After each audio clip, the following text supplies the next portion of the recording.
Pengertian fisioterapi.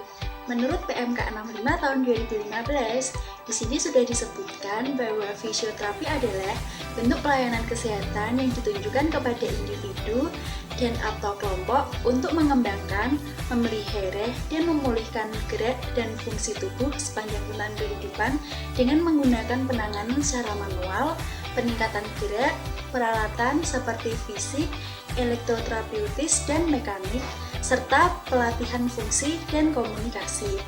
Sedangkan menurut WCPT, fisioterapi adalah tenaga kesehatan profesional yang bekerja untuk manusia segala umur yang bertujuan untuk memelihara, mengembangkan fungsi, dan ketergantungan bila seseorang atau individu mendapatkan kekurangan atau gangguan kemampuan atau masalah yang disebabkan kerusakan fisik, psikis, dan lain sebagainya.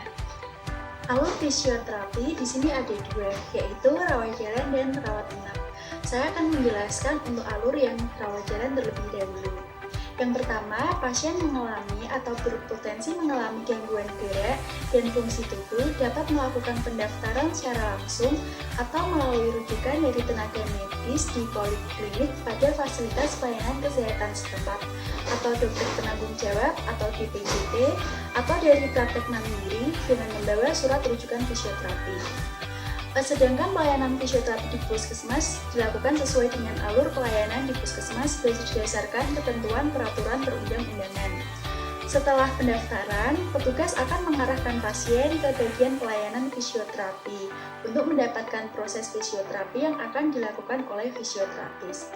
Asesmen awal diperlukan untuk menemukan indikasi ada atau tidaknya program fisioterapi atau untuk mengarahkan kebutuhan fisioterapi yang tepat sesuai dengan kekhususannya. Apabila tidak ditemukan indikasi, maka fisioterapis mengarahkan atau merujuk pada tenaga kesehatan yang tepat atau mengembalikan kepada perujuk secara tertulis. Apabila ditemukan indikasi awal, maka selanjutnya dilakukan proses sesuai prosedur fisioterapi. Setelah pasien menjalani rangkaian proses fisioterapi dan penyelesaian administrasinya, pasien dapat pulang atau kembali kepada dokter atau DPJP pengirim sebelumnya disertai dengan pengantar klinis atau resum dari fisioterapi yang bertanggung jawab. Selanjutnya rawat inap. Yang pertama, DPJP akan membuat rujukan atau permintaan secara tertulis kepada bagian fisioterapi. Selanjutnya, petugas ruangan menyampaikan informasi rujukan kepada fisioterapis yang bersangkutan atau bagian pelayanan fisioterapi untuk diregistrasi dan ditindaklanjuti. Selanjutnya, fisioterapi dapat melakukan asesmen awal untuk menentukan indikasi.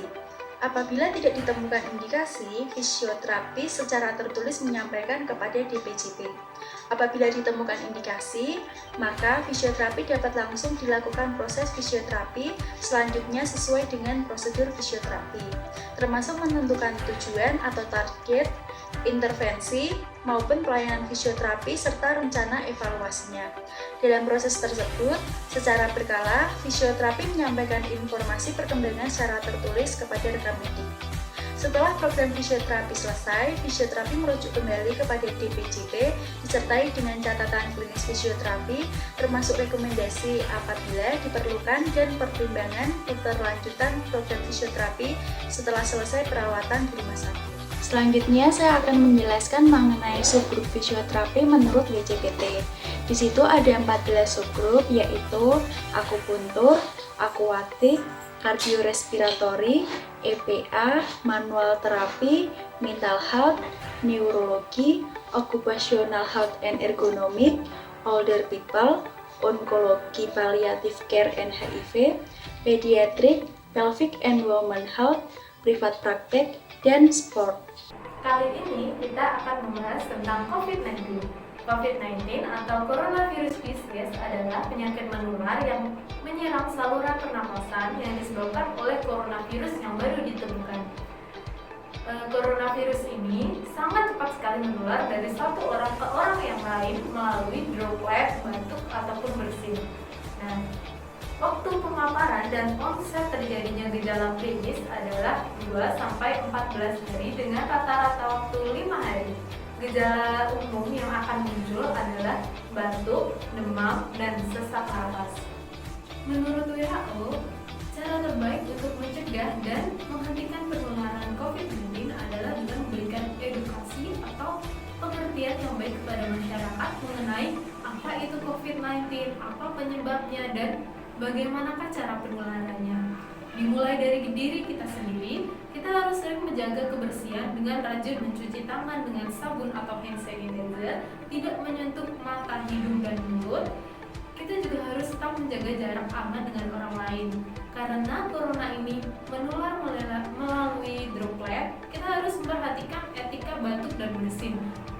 Seperti dengan menggunakan tisu lalu membuangnya, ataupun bisa menggunakan siku untuk menutup saat kita bersin ataupun batuk. Gejala utama dari COVID-19 adalah demam, batuk, sesak nafas, sakit kepala, sakit tenggorokan, dan ringan.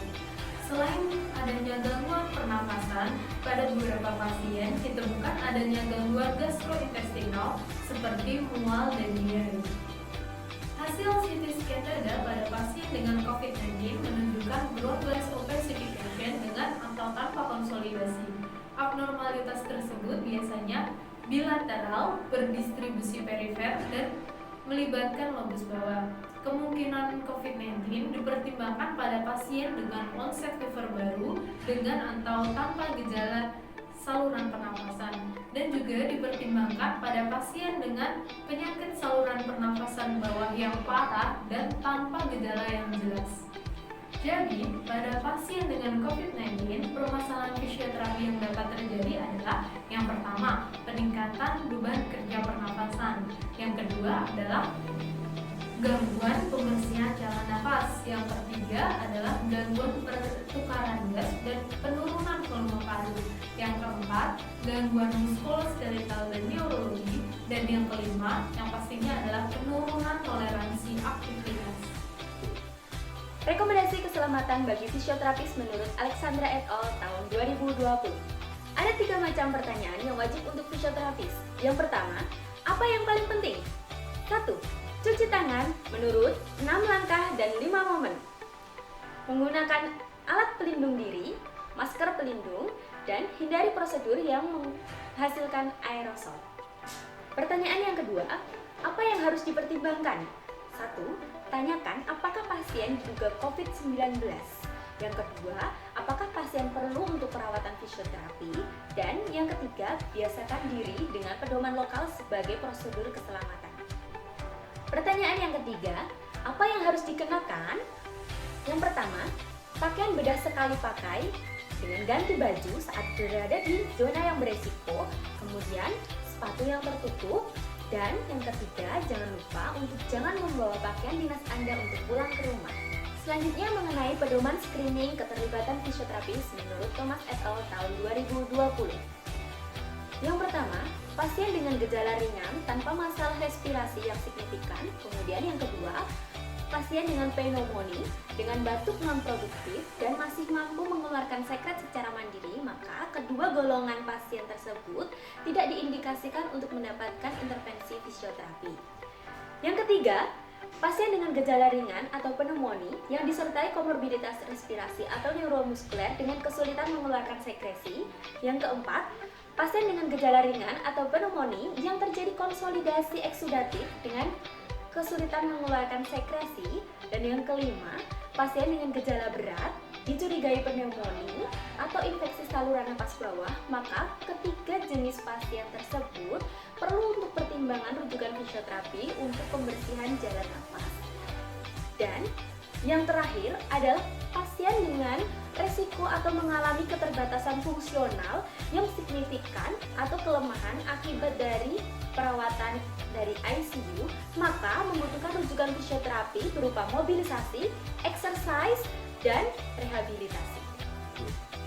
Dengan kemajuan teknologi, perlu untuk mempertimbangkan penggunaan dari telehealth atau telefisioterapi, di mana telehealth itu sendiri yaitu penyampaian layanan kesehatan di mana pasien dan tenaga medis dipisahkan oleh jarak sehingga membutuhkan alat teknologi informasi sebagai sarana dan dapat diakses oleh pasien dimanapun dan kapanpun ia berada. Dengan telefisioterapi, pasien dapat mengakses layanan fisioterapi dari pemeriksaan, diagnosa, rencana fisioterapi, program Program-program terapi apa saja yang bisa dilakukan oleh pasien secara mandiri sampai ke tahap evaluasi semuanya dapat diakses oleh pasien dengan mudah. Beberapa contoh dari telefisioterapi yang bisa dimanfaatkan oleh fisioterapis dan pasien antara lain seperti WhatsApp Messenger, kemudian video conference seperti Zoom, kemudian Webex dan lain sebagainya. Dan ada juga berupa telefisioterapi yang khusus yaitu seperti PCTrack, Doxy, dan Lokal. Baik, kali ini saya akan menjelaskan mengenai manajemen fisioterapi dari adaptasi dari Ajinsa et al. Tahun 2020. Nah, di sini saya akan menjelaskan pasien dengan ventilator dan pasien tanpa ventilator. Nah, pasien dengan ventilator itu dibagi menjadi dua. Yang pertama, pasien dengan ventilator sedasi, dan yang kedua, pasien dengan ventilator minimal sedasi. Baik, yang pertama, pasien dengan ventilator sedasi. Pertama, kita harus melakukan diskusi dengan tim dan memperbarui status pasien secara teratur. Jadi kita harus memantau pasien terus ya. Apakah pasien itu kondisinya bertambah buruk atau bertambah baik? Sangat penting sekali untuk acuan. Kemudian yang kedua, ikuti pedoman pengendalian infeksi COVID-19. Kemudian yang ketiga, batasi paparan. Setelah itu yang keempat, kita harus melakukan komunikasi yang efektif dengan tim. Itu berkaitan dengan posisi pasien, kemudian keadaan ROM sendiri pasien, apakah mungkin nanti ada yang terbatas, seperti itu ya, dan kemudian mengenai perlindungan. Setelah itu, nomor 5, kita harus menindaklanjuti secara teratur untuk memastikan kepatuhan pasien. Kemudian yang keenam, dokumentasikan, itu jangan lupa. Setelah itu, yang kedua, saya akan menjelaskan mengenai pasien dengan ventilator minimal sedasi. Nah, sama ya, hampir sama. Yang pertama, kita harus melakukan diskusi dengan tim dan untuk ini ya, memperbarui status pasien secara teratur. Yang kedua, kita harus mengikuti pedoman pengendalian infeksi COVID-19. Kemudian yang ketiga, batasi paparan.